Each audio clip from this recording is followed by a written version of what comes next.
എടോ ഹരി, ഗിരീഷ് സ്വാദൂറും മധുര പലഹാരം കൊണ്ടുവരുന്നുണ്ടാകും. ഗിരീഷ് ഏട്ടൻ ഇത്ര വേഗം എങ്ങനെ വരും? ഹൈവേയിലൂടെ അല്ല, ഇപ്പോൾ ഊടുവഴികളിലൂടെ മെല്ലെ മെല്ലെ വരുന്നുണ്ടാവും.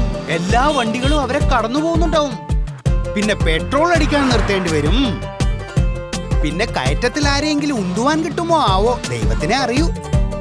വാ ഗിരീഷ്, എല്ലാ സാധനങ്ങളും ഒരുമിച്ച്, അതും ഇത്ര വേഗം. സേഡ്ജി 100 സിസിയുടെ എഞ്ചിനാണ്, ലിറ്റർ 67 കിലോമീറ്റർ മൈലേജ്, പിന്നെ അകലമുള്ള ഫ്രണ്ട് പ്ലാറ്റ്ഫോമിന്റെ സൗകര്യവും. ഇങ്ങനെയുള്ളപ്പോൾ വീണ്ടും വീണ്ടും എന്തിനു ചുറ്റി കറങ്ങണം? നിന്റെ നല്ല കാലം തുടങ്ങിയല്ലേ? എന്താ ഗിരീഷ് ഏട്ടാ, ഒരു പലഹാരപ്പൊതി അധികം ഉണ്ടല്ലോ. അത് നിങ്ങൾക്കെല്ലാം കഴിച്ച് രസിക്കാനുള്ളതാണ്. എന്താ വിശേഷം? മെച്ചപ്പെടലിന്റെ സന്തോഷത്തിൽ ഇപ്പോൾ എന്റെ നല്ല നാളുകൾ തുടങ്ങി. അവതരിപ്പിക്കുന്നു അടിപൊളി പവറുള്ള പുതിയ TVS XL 100.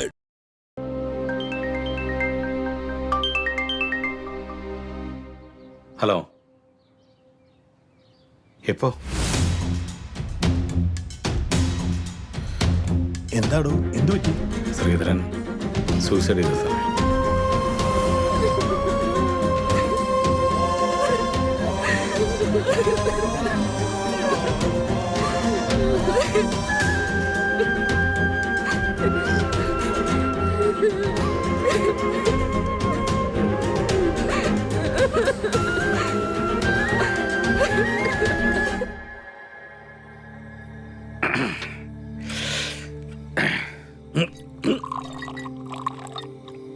എന്തൊരു കുടിയാടോ ഇത്, മതിയിടോ.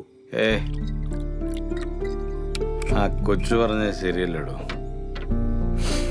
അവിടെ അച്ഛനെ കൊന്നത് ഞാനല്ലേ? അതിനാൽ ആത്മഹത്യ ചെയ്തല്ലേ, അതിന് തനിക്കെന്നാ തന്റെ കുഴപ്പമുണ്ടല്ലോ. ആത്മഹത്യ ചെയ്യാൻ പ്രേരിപ്പിക്കുന്നതും ഒരർത്ഥത്തില് കൊലക്കുറ്റം തന്നെയാ. തനിക്കറിയാലോ, ഞാൻ ഈ ജോലി വേണ്ടെന്നൊക്കെ എത്ര തവണ ആലോചിച്ചാണ്. ഭരിക്കുന്ന പാർട്ടിയുടെ അടിമകളാണോ ഈ പോലീസുകാര്. അവര് തല്ലാൻ പറഞ്ഞാൽ തല്ലണം, കൊല്ലാൻ പറഞ്ഞാൽ കൊല്ലണം. അടുത്തോ ഈ പണി ഞാൻ വിടാൻ പോവാ. എന്നിട്ട് ഞാൻ എന്നാ പണിക്ക് പോണു? പറമ്പിൽ പോയി കിളക്കോടോ, ഒരു മടിയില്ല എനിക്ക്. ഈ രാഷ്ട്രീയക്കാരുടെ മുന്നിൽ ഓച്ചാനിച്ച് നിൽക്കുന്നതിനോ അന്തസ്സുണ്ടല്ലോ അതിന്. അതൊക്കെ നമുക്ക് പിന്നീട് ആലോചിക്കാം. താൻ ആ പിള്ളേരെ എന്നാ ചെയ്തു? കേസ് ചാർജ് ചെയ്തോ? എന്ത് കേസും ഇല്ല, ഒരു പോപ്പും ഇല്ല.